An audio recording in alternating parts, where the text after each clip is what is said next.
ano yung una mong naramdaman? Kasi syempre, basta, nung time na yun, alam mo naman na nangyari, di ba? May kalab team si Dan before. And ikaw naman, may kalab team. Tapos na rin yung love team nyo. Medyo ano din. So, nung nalaman mo na, ayan nga, maraming nagsasuggest din, maraming nagko-comments. Kasi grabe daw yung chemistry. Talagang sumabog yung chemistry, bro. Kasi unang vlog ko sa kanila, alam mo kung ilan yung comments? 16,000 comments. Ganun karami yung... Ano yun? Kumbaga, history yun. Record-breaking yun. Ginawa ngayon ng content ni nung July. Yun yung pinakamaraming comments talaga. Unang vlog ko, 16K. So yun nga, ano yung naramdaman mo na nabalitaan mo? Ako, tapos natakot, syempre. Natakot ka? Bakit? Sasabihin po ng iba, ganyan. Hindi, bakit ka natakot? Oo nga, sasabihin ng iba? Bakit naisip mo na may sasabihin sila? Ganun. Kasi po, yung, syempre, hindi naman maganda yung, tsaka, yung dati po may love team pa sa so, nililigtas sa akin. Oo nga, no? Kaya medyo kinabahan ka. Pero, bakit ka pa rin? Pumayag ka pa rin? Nag-go ka pa rin?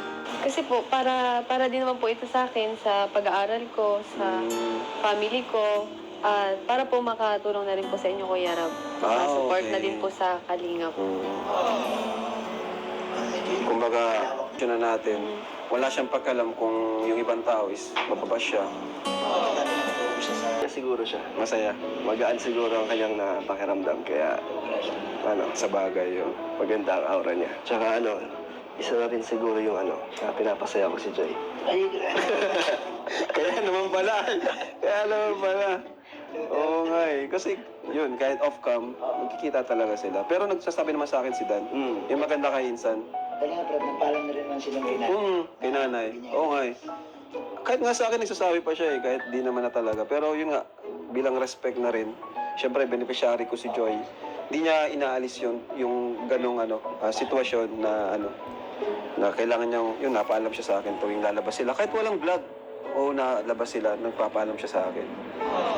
So, ikaw may tanong ka. Yung mga tanong din natin kay Joy kanina. Bro, nung nalaman mo na si Gio yung kalab team, ano yung naramdaman mo? Oo nga, yung tanong din natin kay Joy kanina. Noong una, medyo komplikado talaga.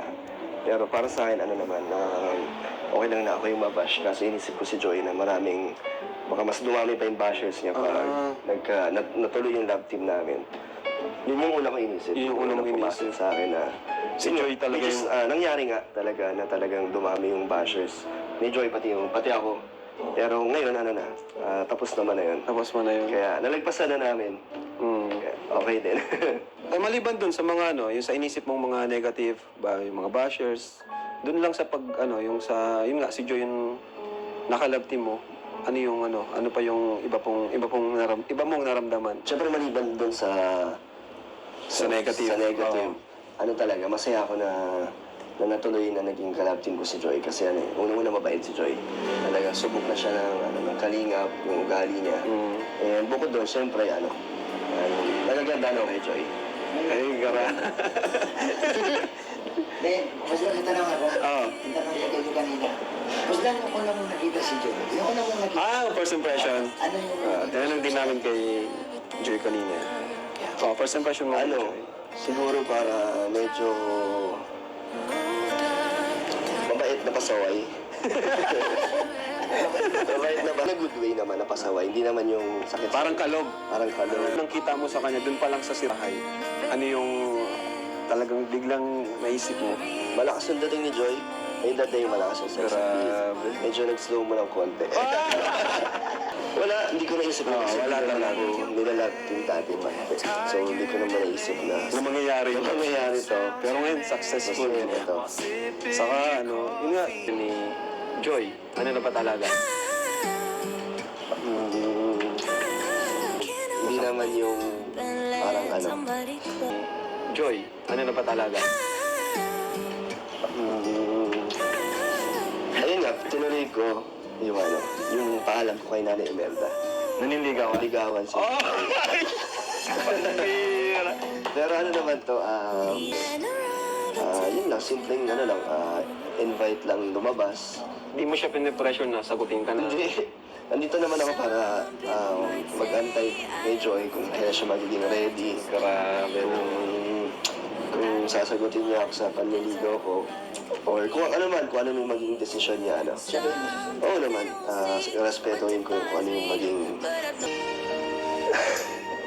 Mahal mo siya.